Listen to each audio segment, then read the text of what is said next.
The healer's quarters smelled like lavender and lies. Specifically, they smelled like the particular variety of lavender that grew only in the Western Highlands, where the soil was too poor for anything else and the altitude made breathing an act of faith. Kiera had learned that scent during the year she spent in exile, living in a stone cottage with walls so thin she could hear wolves howling 3 valleys over. She had crushed dried lavender into her tea every morning because it was cheap and plentiful and made the water taste like something other than melting snow. Now the scent was coming from the brazier beside the examination table where she lay, fully clothed, waiting for the royal physician to finish, pretending he was surprised to see her. She was not supposed to be here. More specifically, she was not supposed to be alive enough to walk through the front gates of Thornwyn Keep, request an audience with the head healer, and collapse in the reception hall before anyone could politely refuse her. That last part had not been planned. The collapsing, but it had been effective. Kiera had learned long ago that sometimes the body did the persuading when words failed. Dr. Matthias Varen stood on the far side of the room with his back to her, arranging instruments on a silver tray with the methodical care of a man who had built a career on making difficult truths look like medical necessity. He was in his late 50s, gray-haired, with the kind of precise posture that came from decades of standing beside kings and signing documents that ended bloodlines. 3 years ago, he had signed one about hers. Kiera adjusted her position on the table and immediately regretted it. The pain that lived in her lower abdomen flared hot and sharp, the kind that made her vision narrow and her breath catch. She had gotten very good at hiding it, smiling through market conversations, pretending to sleep when the pain was worst, lying to the midwife in the Highlands who had helped her deliver a child the world believed was impossible. But she could not hide it from her body. And her body, 3 years of concealment later, was finally refusing to cooperate. The morning she had decided to return to Thornwyn Keep, she had woken before dawn with the pain so severe she could not stand. Thea, the midwife who had become more friend than healer, had found her on the cottage floor, arms wrapped around her middle, trying very hard not to scream and wake Willa. "You need a proper physician," Thea had said. Not for the first time. But this time, her voice had carried the weight of someone who had run out of gentle suggestions and moved into territory called stark medical reality. "I cannot go back there.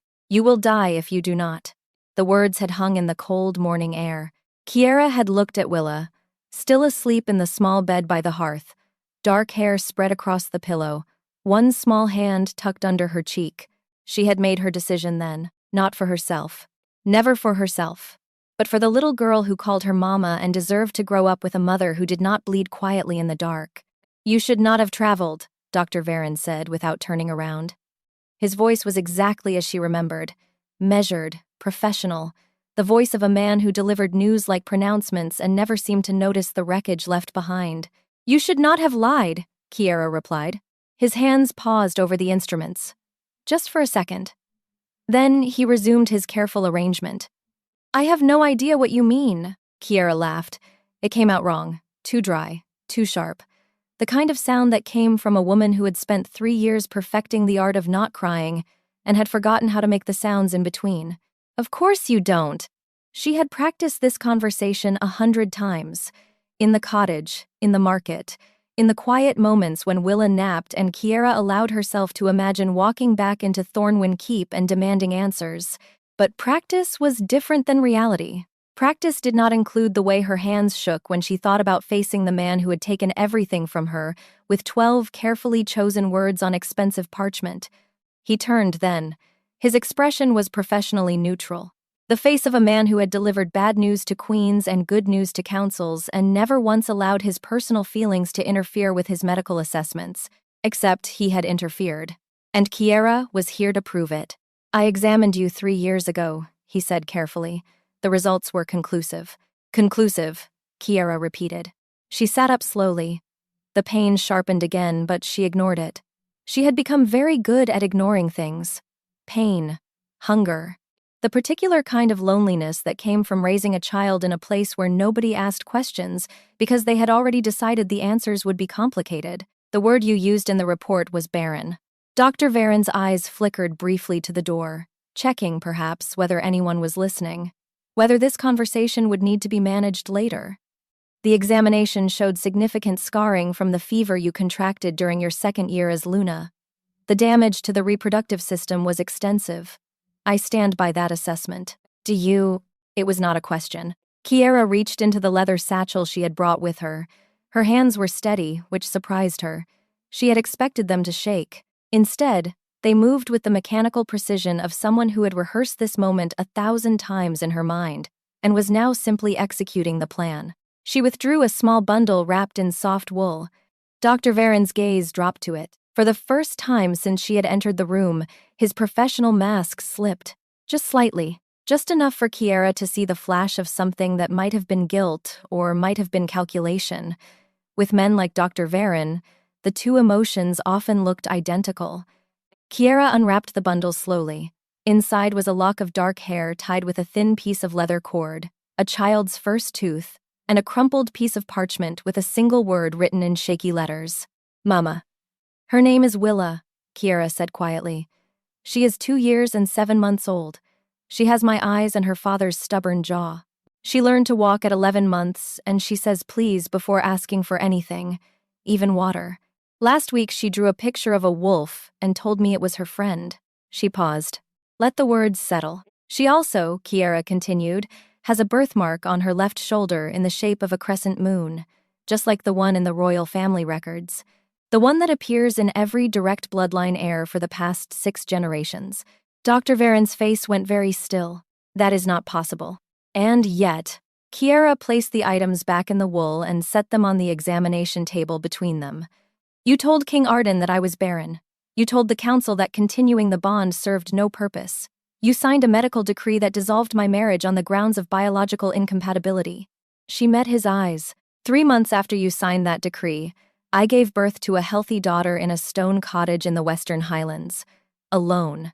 Because I believed you when you said my body was broken.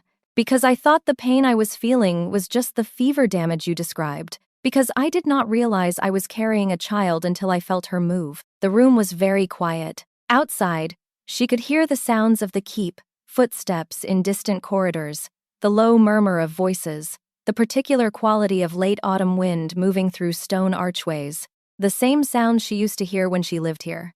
When she belonged, before a physician decided she did not. Dr. Varen's voice, when he finally spoke, was carefully modulated. If what you are saying is true, it is true. Then the implications are significant. A child born outside of official acknowledgement, a bloodline heir unregistered, the legal complications alone. I did not come here to discuss legal complications. Kiera stood slowly. The pain flared again, worse this time, and she had to grip the edge of the table to stay upright. Her knuckles went white against the wood. Her breathing turned shallow. Dr. Varen noticed. His physician's instinct, however compromised by politics, was still functional. You are in pain. Yes. How long? 3 years. It has gotten worse in the past 6 months. His eyes narrowed. Have you been examined? By a midwife in the Highlands. She said the scarring from the birth was severe, that my body had tried to heal itself incorrectly, that I would need a specialist to. She stopped, steadied herself. She said I would need someone who understood the original damage to have any chance of fixing what came after. Dr. Varen was already reaching for his instruments. Sit down. No, Miss Kiera. Luna Kiera, she corrected. You do not get to strip my title and then use it when convenient. He stopped. For a long moment they stood across from each other in the lavender-scented room, and Kiera saw something in his face that might have been shame, or might have been political calculation. With men like Dr. Varen, it was often hard to tell the difference. Why did you lie? She asked. The question came out quieter than she intended, less accusatory, more exhausted. Because that was the truth of it, was not it? She was tired of carrying anger, tired of hiding, tired of waking up every morning and pretending the pain was manageable when her body kept insisting otherwise. Dr. Varen set down the instrument he had been holding. The council believed that an alpha king needed a mate who could produce heirs quickly and without complication. Your fever had caused damage. That was true. The extent of the damage was, he paused, overstated? Open to interpretation. Kiera laughed again. That same dry, wrong sound. You interpreted my body into infertility so the king could take a more politically advantageous mate. The Grey Veil Alliance required. I do not care what the Grey Veil Alliance required. Her voice rose. Just slightly. Just enough that the professional distance between them cracked. I do not care about council politics or advantageous bloodlines or any of the reasons you convinced yourself that lying to a king about his mate's fertility was acceptable medical practice. I care that you took my marriage, my home, and my name, and you did it with a signature and a seal and 12 carefully chosen words on expensive parchment. Her hands were shaking now. Not from pain, from rage. Pure, clean, 3 years overdue rage. I care that I spent months believing I was broken, that I carried a child alone in the Highlands thinking every day that she might kill me because my body was too damaged to sustain her, that I gave birth on a stone floor with only a midwife and a prayer because I was too afraid to seek help. She stepped closer. And I care that you are standing here now, in your comfortable healer's quarters with your silver instruments and your political justifications, while I am dying from complications you caused. Dr. Varen's jaw tightened. I did not cause. Yes, you did. Kiera's voice dropped. Because if you had told the truth 3 years ago, I would have known what to expect. I would have had proper care. I would have delivered Willa somewhere safe with people who understood the risks. She held his gaze. Instead, I bled for 3 days in a cottage with stone walls and a midwife who did her best but could not repair damage that extensive. And now my body is failing, because you lied. Outside, footsteps approached. Heavy, deliberate. The kind of footsteps that came from someone who did not need to announce themselves, because everyone already knew they were coming. The door opened without a knock. King Arden Ashford stood in the threshold. He was 31 years old, tall and broad-shouldered in the way of northern alphas, with dark hair that fell past his collar, and gray eyes that had once looked at her like she was the only fixed point in a world of political chaos. Now those eyes swept the room with the detached assessment of a king who had been summoned to a potential crisis and was already calculating the fastest way to contain it. His gaze landed on Dr. Varen first, then on the examination table, then on the small bundle of wool sitting between them, then on Kiera. He froze. Not dramatically, not with the theatrical shock of someone performing surprise for an audience. He simply stopped moving, his hand still on the doorframe, his body going completely still in the way that only happened when an alpha's instincts bypassed every political calculation and went straight to recognition. She saw it happen, saw the exact moment his mind caught up with what his body already knew. The scent. He was scenting her. And beneath the travel dust and the Highland lavender and the 3 years of separation, he was finding something familiar, something that belonged to him in ways that went deeper than marriage documents or council decrees. His mate. Even if she was no longer technically his. Kiera. His voice was lower than she remembered, rougher around the edges, like something that had been used too much and not maintained properly. She had practiced this moment, in the stone cottage, in the market square, in the quiet hours before dawn when Willa slept and Kiera lay awake, imagining what she would say if she ever saw him again. She had practiced being calm, being dignified, being the woman who had survived his abandonment and come back stronger. None of those practiced versions felt adequate now, because Arden was not looking at her with political calculation or careful neutrality. He was looking at her like someone who had spent 3 years trying very hard not to think about what he had lost and was now being forced to confront the reality of it standing in front of him. "Your Majesty," she said instead. The formality landed between them like a wall. Arden's eyes flickered. Something crossed his face too quickly for her to name. Pain, maybe. Or recognition that the woman standing in front of him was not the same one who had left 3 years ago. That woman had been broken by his decision. This woman had been rebuilt by survival. The difference mattered. "Dr. Varen," Arden said without looking away from Kiera. "Why was I not informed that the former Luna had arrived?"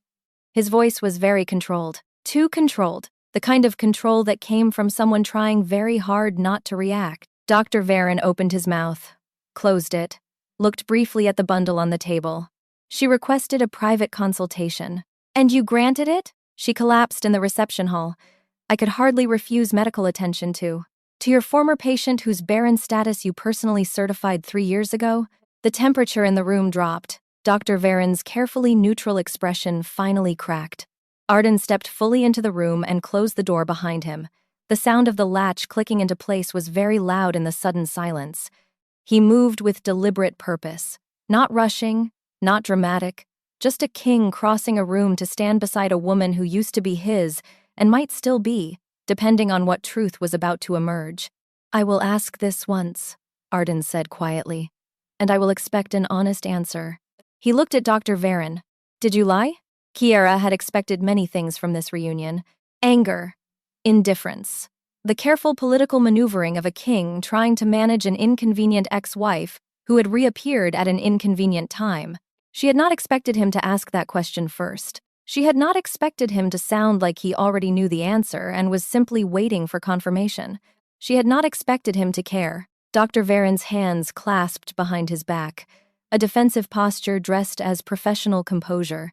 The medical assessment was based on the available evidence at the time. That is not an answer. The fever damage was real. The scarring was extensive. The prognosis for successful pregnancy was poor, Kiera finished.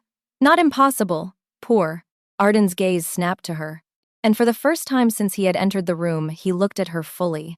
Not as a former Luna, not as a political complication, but as someone he was trying to understand, really understand. His eyes tracked over her face, her shoulders, the way she was gripping the edge of the examination table to stay upright.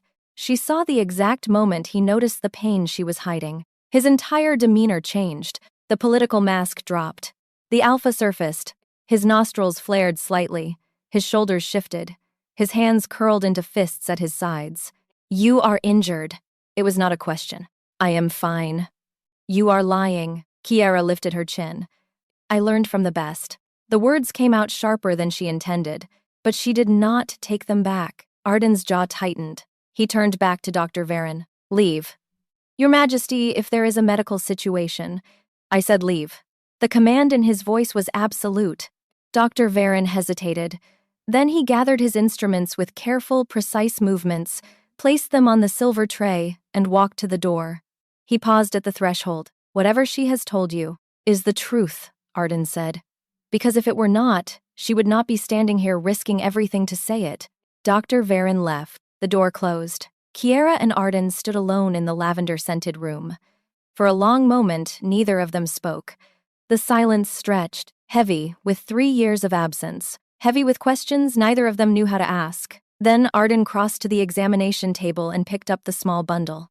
He unwrapped it slowly. His hands, Kiera noticed, were not entirely steady. He looked at the lock of dark hair, the tooth, the crumpled parchment with its single word. "Mama." His thumb brushed over the word. Once. Gentle. Like he was afraid it might disappear. "How old?" he asked quietly. His voice had gone rough. 2 years and 7 months. "Her name?" "Willa." He repeated it. Testing the shape. "Willa. After your grandmother." His eyes closed. Just for a second. When they opened, they were bright in a way that made Kiera's chest ache. "You were pregnant when I signed the dissolution decree." It was not a question, but she answered anyway. "I did not know. Not then. I thought the pain was from the fever damage. I thought Dr. Varen was right. That my body was." She stopped. Could not say the word. Arden said it for her. "Broken." "Yes." He set the bundle down carefully, turned to face her fully. "You were not broken." The certainty in his voice surprised her. "You believed him. I believed a physician I trusted. That is not the same as believing you were broken." Kiera laughed. That same dry, wrong sound. "You signed the papers because he showed me medical scans, detailed reports, evidence that continuing our bond would only cause you more pain, that the fever damage meant any attempt at pregnancy would be." He stopped. His hands curled into fists again. "Potentially fatal." The word hung in the air. Kiera stared at him. "He told you I would die?" He said the scarring was extensive enough that pregnancy would likely trigger internal bleeding, that my best option for your sake was to end the bond cleanly before you felt obligated to try. Something cold settled in Kiera's chest. "You ended our marriage to protect me." "I ended our marriage because I was a coward who believed a physician's report over my own instincts." His voice cracked. "Because it was easier to let you go than to risk watching you die." Kiera could not breathe. All this time, all these years. She had believed he simply did not want her anymore, that the council had convinced him she was inconvenient, that political alliances mattered more than their bond, but he had been afraid of losing her, so he had pushed her away first. You could have told me. I should have told you. Instead, you signed papers and let me leave believing I was not enough. Arden's eyes closed. Yes. When he opened them again, they were bright. I cannot undo that, but I can make sure it does not happen again. He looked at the bundle on the table, then back at her. Tell me you did not carry a child alone believing you were going to die from it. The question came out ragged. Kiera met his eyes. I carried a child alone believing I deserved to die from it. His breath hitched, because a king I loved looked at a physician's report and decided I was not worth fighting for. Because I thought if my body could not give him what he needed, then maybe the physician was right. Maybe I was the problem, maybe I was. Her voice broke. She had not cried in 3 years. She was not going to start now, but her eyes burned, and her throat closed, and Arden moved. Not toward her, toward the door. He locked it with deliberate care. Then he turned back and stripped off his formal jacket, draped it over the back of a chair, rolled up his sleeves. Lie down. What? On the table. Now. Kiera stared at him. You are not a physician. No. But I am an alpha who can sense pain and injury from across a room. And you are standing here pretending you are fine when you can barely stay upright. He crossed to her, stopped close enough that she could see the rapid pulse at his throat. Please. The word came out quiet. Almost broken. Let me help. Kiera looked at him. At the king kneeling beside her bed. At the man who had signed away their bond and was now begging for permission to keep her alive. She sat on the edge of the table. The pain flared again, worse this time, and she could not stop the small sound that escaped. Arden was beside her in 2 strides, where she pressed a hand to her lower abdomen. His eyes darkened. How bad? Manageable. That is not an answer. It is the only one I have. He looked at her for a long moment. Then he did something she did not expect. He knelt, not in submission, not in political theater. He simply dropped to one knee beside the examination table so that his face was level with hers, and he looked at her with an expression that was completely stripped of everything except the raw, undefended truth. I made a mistake. Kiera's breath caught. The dissolution was wrong. Trusting Dr. Varen without questioning him was wrong. Believing that medical reports could tell me more about you than you could was wrong. Letting you leave without fighting for you was wrong. His voice dropped. And if you are here now because you are in pain that could have been prevented, if I had simply asked you instead of signing a document, then I will spend the rest of my life carrying that. His hand hovered near hers, not touching, not claiming, just there, offering. But right now I do not care about my mistakes. I care that you are hurt. So please, let me help. Kiera looked at him, at the king who had signed away their bond, at the man who was kneeling beside her like someone who had finally learned the difference between power and permission. She nodded once. Arden stood slowly. He moved with careful purpose, rolling up his sleeves further, then placing one hand very gently on her abdomen. The heat of his palms seeped through the fabric of her dress. His eyes closed. Kiera watched his face as he scented her. As the alpha in him sorted through layers of pain and injury and 3 years of concealment, she saw the moment he found the first injury. His jaw tightened. Then the moment he found the second. His eyes opened. Confusion crossed his face. Then understanding. Then shock so profound his hand trembled against her abdomen. There are 2. Kiera's heart stopped. What? 2 separate sources of pain. One older, healing poorly.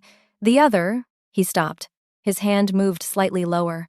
His eyes went wide. Kiera. She knew what he was going to say before he said it. You are pregnant.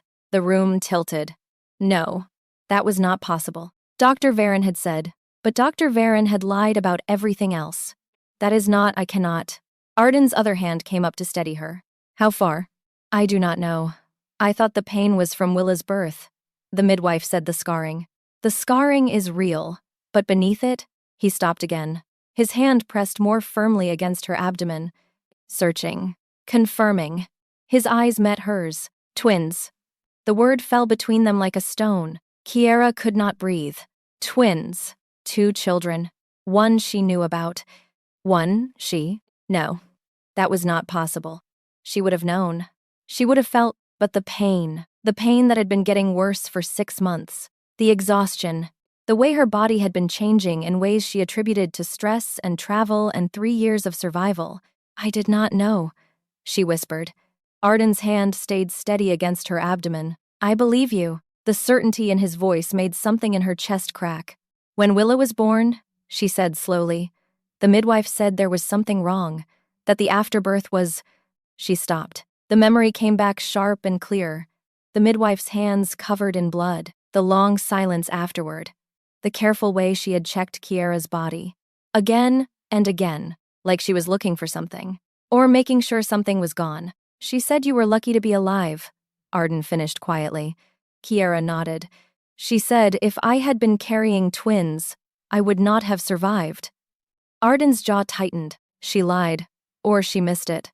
Either way, he stood abruptly, crossed to the door, unlocked it and pulled it open. Summon the royal midwife, now. A guard's voice answered from the corridor. Your Majesty. Now, the command was absolute. The sound of running footsteps. Arden closed the door and returned to her side. He did not kneel this time. Instead, he stood close enough that she could see the rapid pulse at his throat, the slight tremor in his hands, the way his breathing had gone shallow and controlled. You need immediate care. I know. The pregnancy is complicated by the existing injury. I know. And if the scarring is as severe as I am sensing... I know. He stopped, looked at her, really looked. Why did you come back? The question was quieter than she expected. Kiera looked down at the bundle on the table, at the lock of hair and the tooth and the single word written in shaky letters. Because Willa deserves to know her father. Even if I do not. Arden's hand came up to cup her face. The touch was gentle, deliberate, nothing claimed, everything offered. You deserve to know, he said quietly, that I did not stop loving you because a physician said your body was broken. I stopped fighting for you because I believed staying would hurt you more than leaving. His thumb brushed her cheek, and I have regretted that decision every day since. Kiera closed her eyes. Saying it now does not change the past 3 years. No, but it might change the next 3. She opened her eyes. He was looking at her with an expression she recognized. Not the king. Not the alpha who could command armies and negotiate treaties and sign decrees that ended marriages. Just Arden. The man who had once asked her why she counted doors in unfamiliar rooms. Who had learned to sleep on his back because she needed the left side of the bed to feel safe. Who had brought her tea with too much honey every morning because he could never remember the right amount and refused to stop trying. I do not forgive easily, she said. I know, and I will not pretend the past 3 years did not happen. I would not ask you to. And I am standing here because I need medical help, not because I want you back. His hand dropped from her face. For a moment, something like grief crossed his expression. Then he nodded once. Understood. The door opened. A woman in her late 40s entered, carrying a leather medical bag. She had kind eyes and capable hands, and the particular confidence of someone who had delivered hundreds of babies and knew exactly which questions to ask and which to save for later. Your Majesty, you summoned... She stopped. Her eyes went to Kiera. Recognition flashed across her face. Then concern. Luna Kiera. The title fell from her lips automatically. Kiera felt something in her chest tighten. I am not. She needs an examination, Arden interrupted. Immediately. There are complications from a previous birth and a current pregnancy that was not previously detected. The midwife's expression shifted to professional focus. She crossed to the table and set down her bag. How far along? Unknown, Arden said. Symptoms? Chronic pain in the lower abdomen, worsening over the past 6 months, existing scarring from a difficult birth 2 years ago. The midwife's hands moved efficiently. Checking. Assessing. Her face remained professionally neutral, but Kiera saw the moment she understood the severity.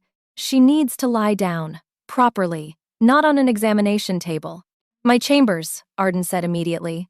Your Majesty, I do not think. My chambers have a bed, a healer on call, and complete privacy.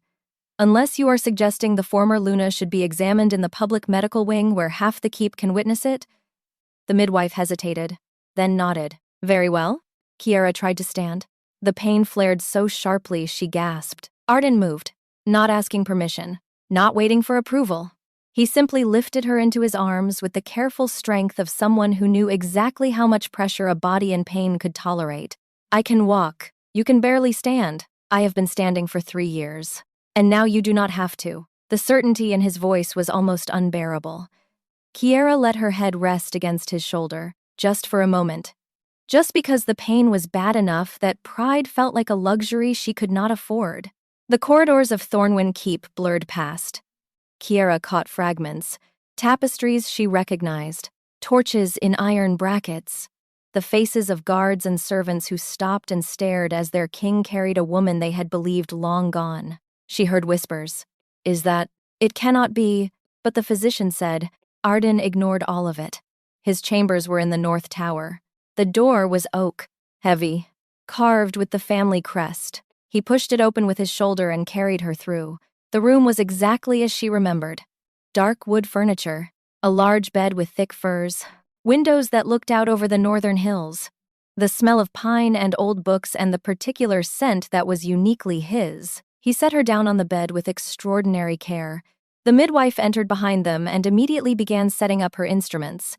Arden stepped back, not leaving, just giving her space to work. I will need to examine her properly, the midwife said.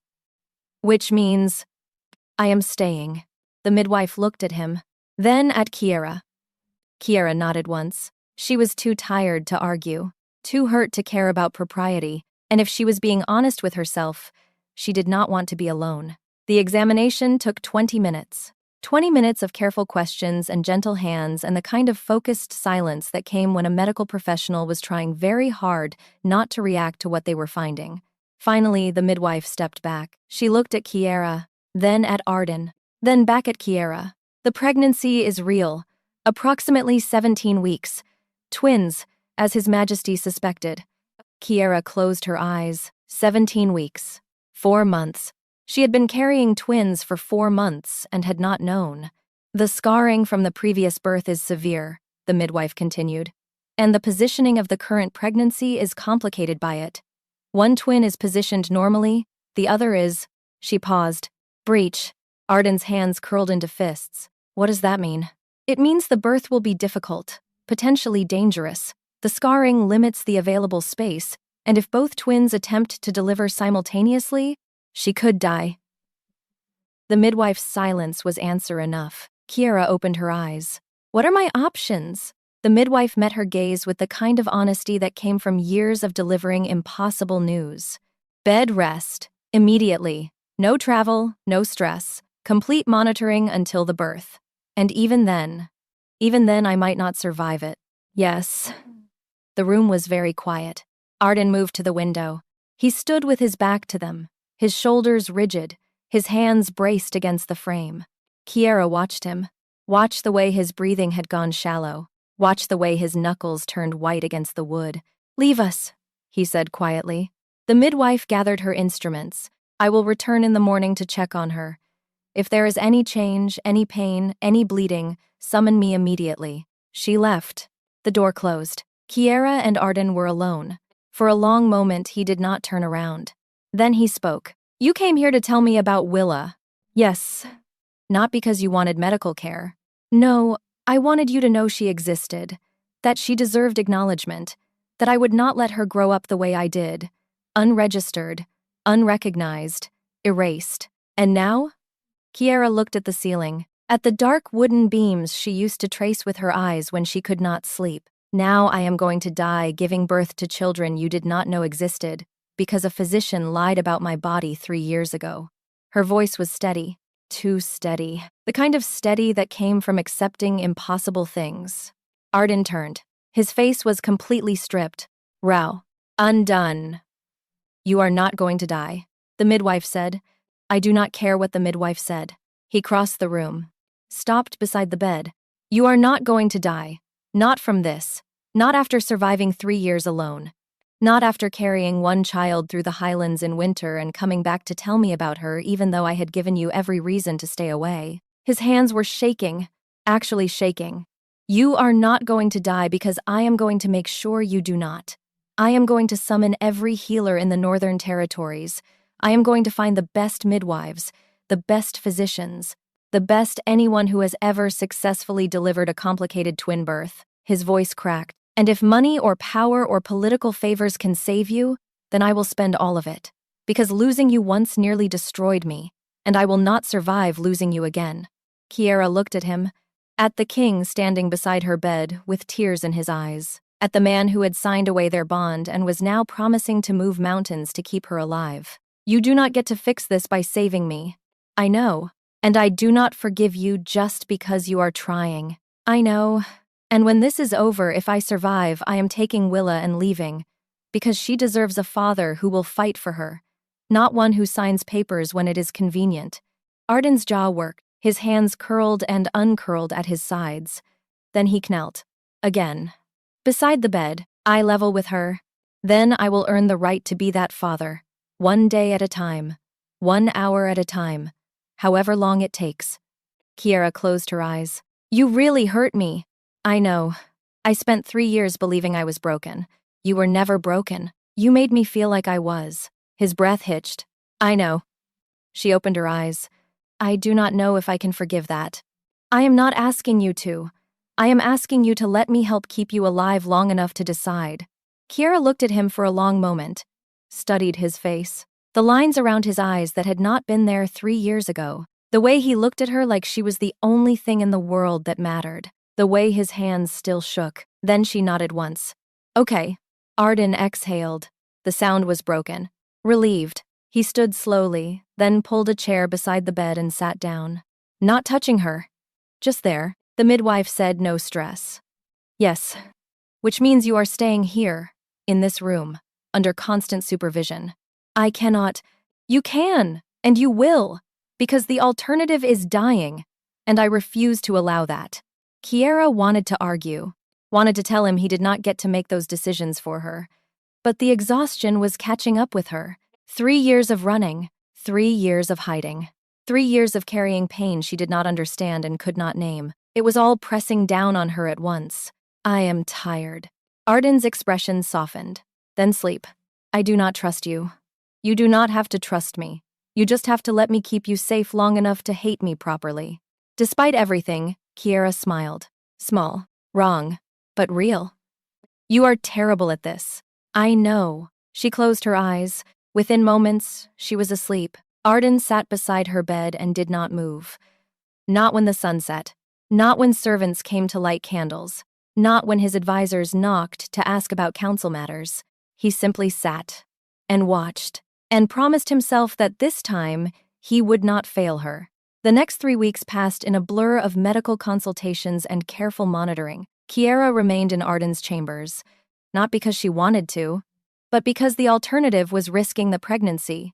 And despite everything, despite her anger and her hurt and her very justified desire to walk away and never look back, she would not risk the twins. They were innocent. They deserved every chance, even if their father did not. Arden was relentless. He summoned healers from across the Northern Territories, midwives who had delivered complicated births, physicians who specialized in high-risk pregnancies. He attended every consultation, asked every question, took detailed notes in his precise handwriting, and when the specialists recommended bed rest and minimal stress, he personally ensured that every aspect of her care was managed. It was infuriating. It was also the most cared for she had felt in 3 years. One evening, 3 weeks after her arrival, Kiera woke from a nap to find him sitting in the chair beside her bed, reading a medical text. Not a political treatise, not a treaty document, a medical text about twin pregnancies and managing scarring complications. You are still here. He looked up, set the book aside. Yes. You have a kingdom to run. I have advisors for that. You cannot spend every day sitting beside my bed. Watch me. Kiera sat up slowly. The pain had lessened over the past weeks. Not gone, but manageable with the herbs the midwife had prescribed. This does not fix what you did. I know. And I am still leaving when this is over. I know. Then why are you doing this? Arden set the medical text on the table beside him, leaned forward, hands clasped between his knees. Because 3 years ago I made a decision based on fear.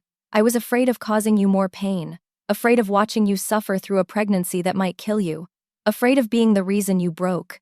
His voice dropped. So when Dr. Varen showed me those reports, I believed them. Not because I thought you were broken, but because believing them gave me an excuse to let you go before I had to watch you die." He met her eyes. "I told myself I was protecting you, but I was protecting myself from grief, from loss, from the particular kind of helplessness that comes from loving someone you cannot save." Kiera's chest tightened. "You could have asked me." "Yes." "You could have told me you were afraid." "Yes." "Instead, you signed papers and let me leave, believing I was not enough." Arden's eyes closed. When he opened them again, they were bright. "Yes." He stood, crossed to the window, looked out at the northern hills. "I cannot undo that, but I can make sure it does not happen again. I can sit beside your bed every day and make sure you survive this. And when you leave, if you leave, at least you will know that I fought for you this time." Kiera watched him, the rigid set of his shoulders, the way his hands gripped the window frame. "You are asking me to trust you." "No." He turned to face her. "I am asking you to let me prove I am worth trusting. There is a difference." She considered this. "What about Willa?" Arden's expression shifted, softened. "I want to meet her, if you will allow it. She is in the Western Highlands, with the midwife who helped deliver her. Then I will send for her, safely, with a full escort, and I will wait until you are ready for that meeting. She does not know you." "I know. And she might not like you." "I know that too. And even if she does, it does not mean I will stay." Arden nodded slowly. "Understood." Kiera pulled the blanket tighter around her shoulders. The room was warm, but she felt cold. The kind of cold that came from making decisions that mattered. "Send for her." Willa arrived 2 weeks later. The escort brought her through the main gates just before sunset. Kiera was standing at the window against the midwife's orders, but she had never been good at following orders when her daughter was involved. She saw the small figure climb down from the carriage. Dark hair in braids, a traveling cloak that was too big for her. Thea beside her, steady and protective. Kiera's chest ached. Arden appeared in the doorway. "They are here. I see them. Do you want me to stay?" She turned to face him. "She needs to meet you, and I need to see how you are with her before I make any decisions about what happens next." Arden nodded once. "Fair." 5 minutes later, Thea brought Willa to the chambers. The little girl stopped just inside the doorway.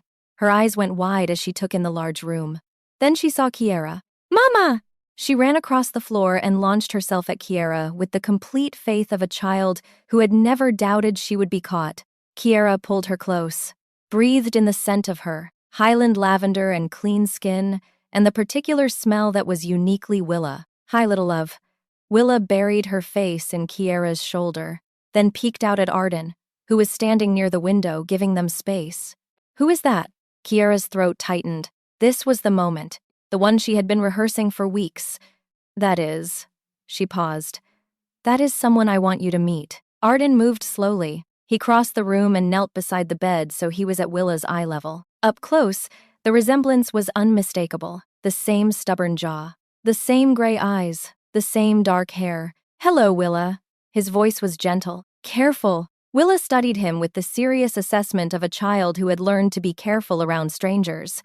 "You are very big." Arden smiled. "Small. Genuine." You are very small. I am going to be big someday." "I believe you." Willa tilted her head, the way she did when she was trying to figure something out. "Do you know my mama?" "I do." "Are you her friend?" Arden's eyes flickered to Kiera. "I am trying to be." Willa considered this with the gravity of a child making an important decision. Then she reached out and touched the collar of his shirt. "You smell like trees." Arden went very still. "Yes, I like trees." "Me too." Willa pulled back and turned to Kiera. "Can he stay?" Kiera's chest ached. "If you want him to." Willa nodded seriously. "Okay." And just like that, the decision was made. Arden stayed. Not pushing, not claiming. Just there, answering Willa's questions with the patience of someone who understood that children needed to proceed at their own pace. And slowly, so slowly, Willa decided he was safe. She showed him the rocks she had collected, the pictures she had drawn, the way she could count to 20. Arden listened to all of it like she was sharing the secrets of the universe. And Kiera watched the way he smiled when Willa laughed, watched the way his hands were gentle when he helped her climb onto the chair, Watched the way he looked at their daughter like she was the most important person in the world, and something in her chest cracked. Just a little. The birth happened on a cold morning in early spring. Kiera had been in labor for 16 hours. The royal midwife was there. 2 specialists Arden had summoned from the Southern Territories. A healer who specialized in high-risk deliveries. Arden stood beside the bed, holding Kiera's hand, his face pale but determined. "You are doing well," the midwife said. Kiera wanted to laugh, or scream. She settled for breathing. In. Out. In. Out. The first twin, a girl, was born just after dawn. She came into the world with a furious cry and a full head of dark hair. Arden cut the cord with shaking hands. The midwife placed the baby in Kiera's arms. Warm. Alive. Perfect. One more, the midwife said gently. The second twin was breech, as predicted. The delivery was difficult, complicated by the scarring, by the positioning, by the sheer exhaustion of Kiera's body trying to do something it had barely survived once before. At one point, the midwife's face went tight. "We may need to—" "No," Kiera gasped. "No cutting. I can do this." Arden's hand tightened around hers. "You do not have to prove anything." "Yes, I do." She pushed, and pushed, and pushed. Pain like fire. Pain like breaking. Pain like dying and being reborn in the same breath. And finally, the second twin emerged. A boy, smaller than his sister, quieter, but breathing. The healer took him immediately, checking, assessing. Kiera's vision blurred. He is fine," the healer said.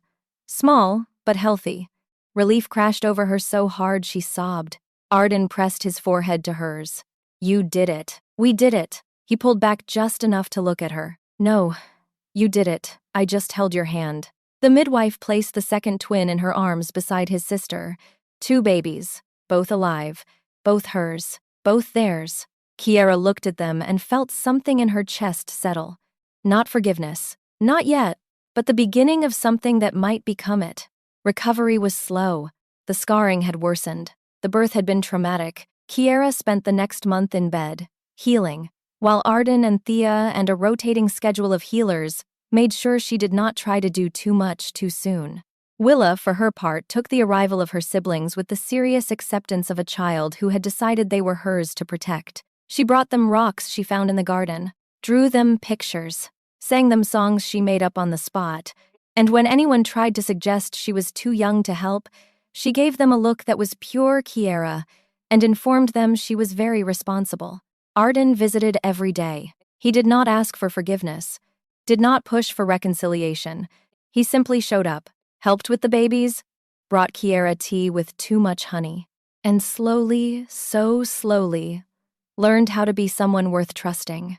One afternoon, 2 months after the twins were born, Kiera found him in the garden with all 3 children. Willa was showing him a flower. The girl twin Lyra was asleep in his arms. The boy twin Finn was tucked against his chest, wide-eyed and curious. Kiera watched them for a long moment.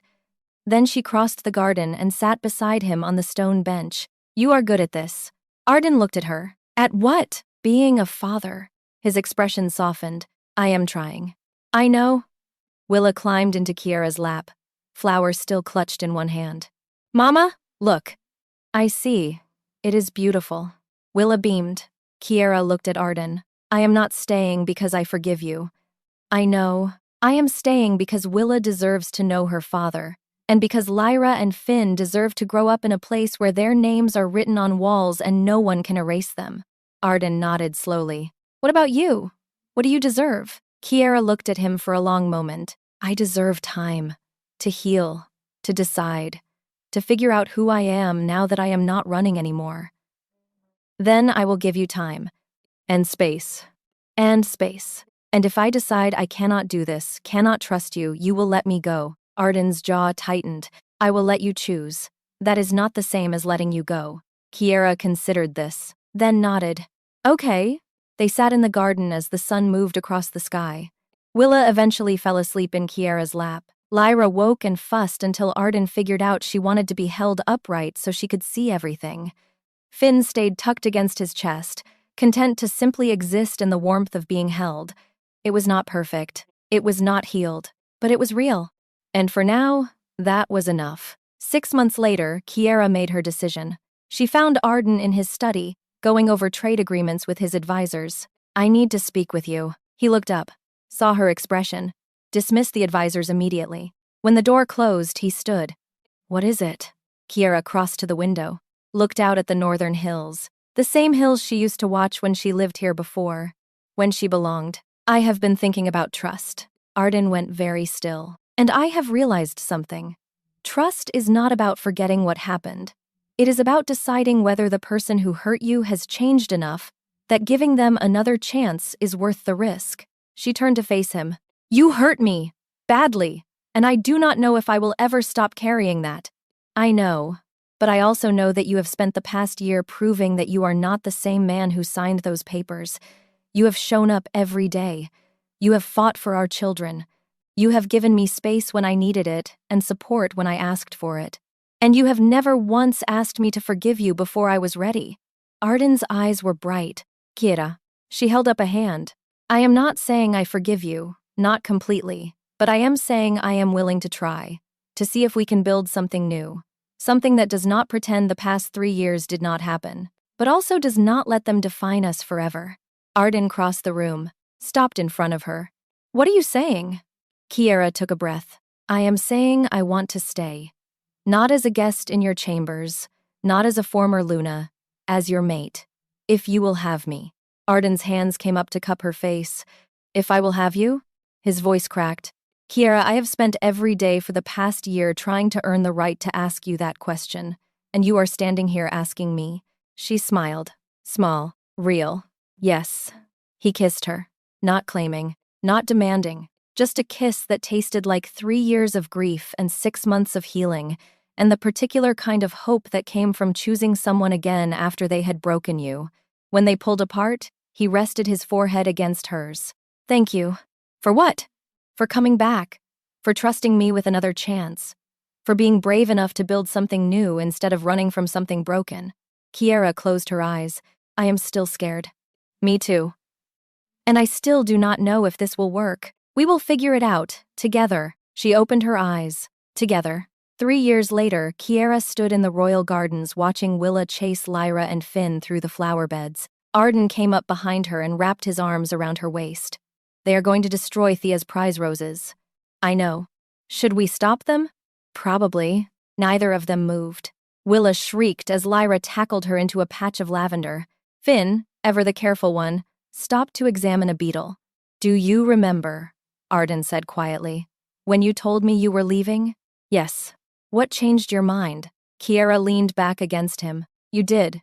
You stopped being the king who signed papers and started being the man who sat beside my bed every day for 3 weeks because you were too afraid to leave me alone."